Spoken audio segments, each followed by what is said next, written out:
آپ کے بقول سیدنا عمر رضی اللہ تعالیٰ عنہ نے سیدنا علی کو 6 رکنی کمیٹی میں داخل کیا جس کے ذریعے خلیفہ ثالث کو چنا گیا، جبکہ اہل تشیع اس معاملے میں سیدنا عمر کے اس اقدام کو بدنیتی قرار دیتے ہیں، نعوذ باللہ۔ ان کے مطابق مولا علی کو ڈائریکٹ ہی نامزد کر دینا چاہیے تھا۔ میرے بھائی یہ بدنیتی قطعاً نہیں تھی، صحیح بخاری میں موجود ہے کہ یہ میں نے ریسرچ پیپر جو واقعہ کربلا والا ہے نا، واقعہ کربلا کا حقیقی پس منظر 72 صحیح الاسناد حدیث کی روشنی میں، جس میں 200 روایتیں ہیں، اکثر بخاری اور مسلم سے ہیں، اس میں بھی میں نے یہ حدیث ڈالی ہوئی ہے۔ بخاری میں ہے 3700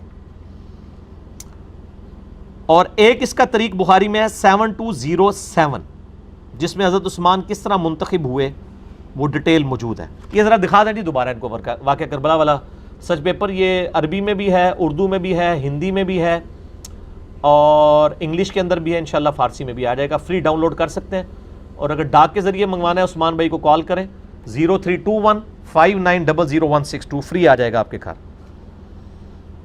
اس میں موجود ہے بخاری میں 3700 اور 7207 کہ 6 رکنی کمیٹی جو سیدنا عمر نے وفات کے دنوں میں بنائی، ایک طریق میں آتا ہے کہ انہوں نے نام لیا علی، عثمان، طلحہ، زبیر، عبد الرحمن بن عوف اور سعد ابن ابی وقاص، 6۔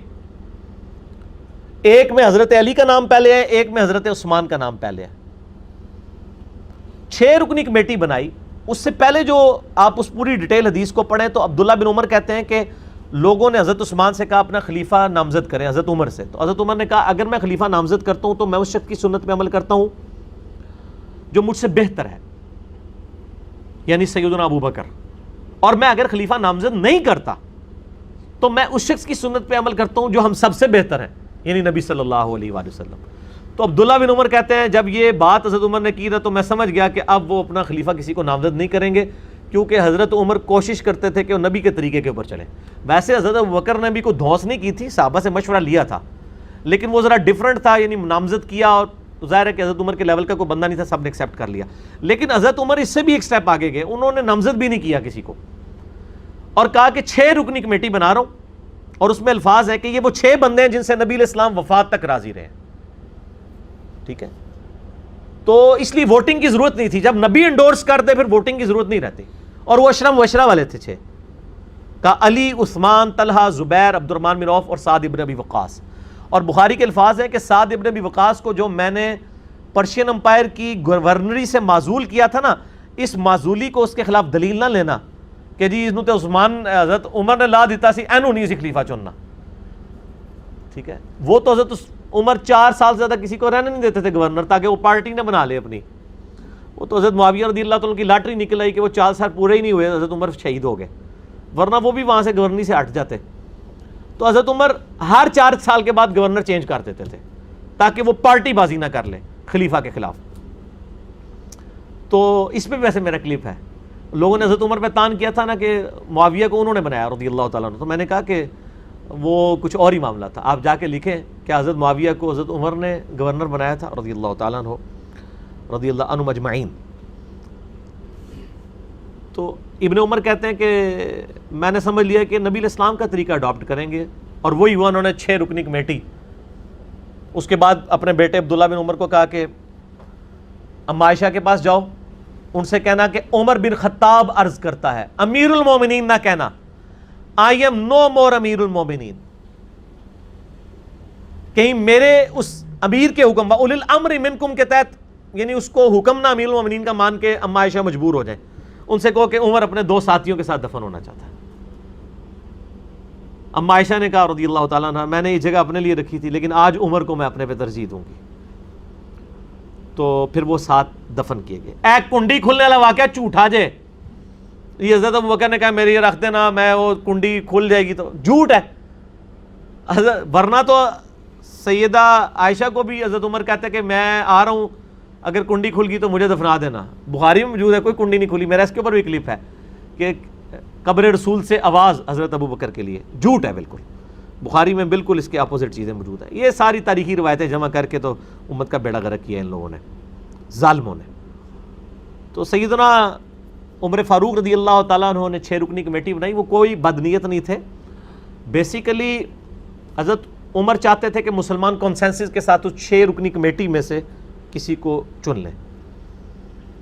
اب باقی میں آپ کو بتاؤں، حضرت عمر نے خواب بھی دیکھا تھا، وہ بھی میں نے اس ریسرچ پیپر میں ڈالا ہوا ہے. وہ حدیث ہے صحیح مسلم میں 1258. حضرت عمر کہتے ہیں میں نے خواب دیکھا ہے کہ آج ایک مرغے نے خواب میں مجھے ٹھونگے ماری ہیں، اور میں نے اس کی تعبیر یہی کی ہے کہ مجھے قتل کر دیا جائے گا، اور اگر میں قتل ہو جاؤں تو ان 6 بندوں کے علاوہ کسی کو خلافت کے معاملے میں شامل نہ کرنا جن سے نبی علیہ السلام وفات تک راضی رہے. یعنی ان کی نسبت نبی کی نسبت ہی تھی. اس کا مطلب ہے کچھ ایسے بھی تھے جن سے حضور وفات کے وقت ناراض تھے. اور پھر اس میں حضرت عمر کے بڑے سخت الفاظ ہیں. اس میں انہوں نے کہا کہ اور مجھے خوب معلوم ہے کہ بعض لوگ اس امر خلافت میں تان کریں گے، اور یہ وہی لوگ ہیں جن کو میں نے اسلام کی خاطر ان کے اسلام قبول کرنے سے پہلے اپنے ہاتھوں سے انہیں مارا تھا. ان کا یہ جو نیو مسلم ہے نا، اور ظاہر وہ آل امیہ ہی تھی زیادہ تر، تو یہ نیو مسلم دیکھنا کہ یہ تان کریں گے جب ان 6 بندوں میں سے کسی کو خلیفہ چنو گے. اور دیکھ لیں حضرت علی کے خلاف پھر کھڑے ہوئے نا وہ. حضرت عمر نے کہا کہ، اور اس کے آگے پھر بڑے سخت الفاظ ہیں، میں یعنی وہ حضرت عمر کے ریفرنس سے ہی بیان کرتا ہوں. حضرت عمر کہتے ہیں میں نے ان کو اپنے ہاتھوں سے مارا کیا ہوا ہے اور فتح مکہ پہ معافی مانگ کے مسلمان ہوئے. پس اگر یہ لوگ ایسا کریں یعنی خلافت میں تان کریں تو جان لینا کہ وہ اللہ کے دشمن، کافر اور گمراہ ہیں. اتنا ڈاڈا فتویٰ. باقی آپ میرا ڈیٹیل دیکھ لیں. خلافت راشدہ کے 30 سال مسئلہ 162A اور B. 162A نہج البلاغہ شیعہ کی کتاب سے ہے، اور 162B جو ہے وہ اہل سنت کی کتابوں سے میں نے 30 سال خلافت راشدہ الحمدللہ ثابت کی ہے. تو حضرت عمر کوئی بد نیت نہیں تھی. اور میں آپ کو بتاتا ہوں رومن اور پرشین امپائر جب گری تو ظاہر حضرت عمر وہاں کے دوروں کے لیے گئے، انٹرنیشنل دوروں کے اوپر. حضرت علی کو اپنی جگہ خلیفہ بنا کے گئے.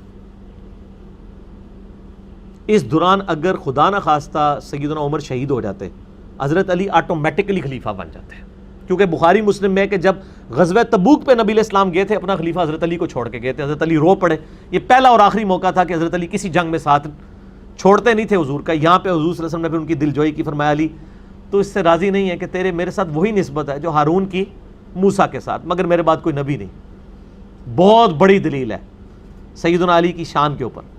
یعنی نبی صلی اللہ علیہ وسلم کی سب سے زیادہ قریبی آپ کے لیے سپورٹیو شخصیت حضرت علی کی تھی، کیونکہ حضرت موسیٰ کے لیے سب سے زیادہ سپورٹیو کون سی تھی؟ ہارون علیہ السلام کی. یہ تسلی تھی. تو اسی سنت پہ عمل کرتے ہوئے حضرت عمر بھی جب فارن ٹورز پہ جاتے تھے حضرت علی کو اپنا خلیفہ بنا کے مدینے میں جاتے تھے. چیف جسٹس تو پہلے ہی بنایا ہوا تھا، اور آپ کو پتا چیف جسٹس کا عہدہ تو مسکراہٹ ہی کافی ہے. آج بھی چیف جسٹس آپ سنبھالے جا رہے، اس زمانے میں چیف جسٹس کا عہدہ کس لیول کا ہوگا؟ وہ حضرت علی تھے. رومن امپائر گری، ابو دردہ کو چیف جسٹس لگایا وہاں پہ، اصحاب صفا غریب صحابی. پرشین امپائر گری، عبداللہ ابن مسعود غریب صحابی، اس کو چیف جسٹس لگایا. سب سے بڑی پوسٹ چیف جسٹس کی ہوتی تھی خلفائے راشدین کے زمانے میں، اور وہ سارے وہ اصحاب تھے جو تقوی، پرہیزگاری اور علم میں ٹاپ آف لسٹ ہوتے تھے. ابو دردہ غریب آدمی، صحابہ صفا. ابن مسعود غریب آدمی، اصحاب صفا. اور حضرت علی تو ویسے ہی درویش آدمی. ٹھیک ہے. تو یہ 3 چیف جسٹس تھے حضرت عمر کے زمانے میں. سیدنا علی مدینے میں، حجاز میں، رومن امپائر کے اوپر ابو دردہ، پرشین امپائر کے اوپر سیدنا ابن مسعود رضی اللہ عنہم اجمعین وعلیہم السلام اجمعین. اللہ تعالیٰ قیامت الدین ہمیں ان کا ساتھ نصیب فرمائے، آمین. تو حضرت عمر کوئی بد نیت نہیں تھے، ورنہ یہ کام نہ کرتے. حضرت عمر کے اس عمل کو بدنیتی نہ سمجھے، بلکہ ان کی احتیاط اور نبی علیہ السلام کے ساتھ عقیدت تھی. اور یہ بھی میں آپ کو بتاؤں تاریخی روایتوں میں آتا ہے کہ حضرت عمر کی خواہش تھی کہ حضرت علی کو بنا دیں. میں نے خود وہ روایتیں پڑھی ہیں کہ حضرت عمر کہتے تھے میرا دل کرتا ہے میں اس گنجے کو نا اپنے بعد خلیفہ بنا دوں، یہ تم لوگوں کو بالکل سیدھا کر کے چلائے گا. حضرت علی اور حضرت عمر گنجے ہو چکے تھے، خود پہن کے نا بال جھڑ چکے تھے. تو حضرت عمر کو بھی پتا. اور یہ یعنی مسلمانوں کے اوپر جب غیر مسلم بھی تاریخ لکھتے ہیں نا مسلمانوں کی، وہ کہتے ہیں کہ حضرت عمر کے بعد اگر حضرت علی کو خلیفہ چن لیا جاتا تو اسلام کو ایک عمر اور مل جاتا.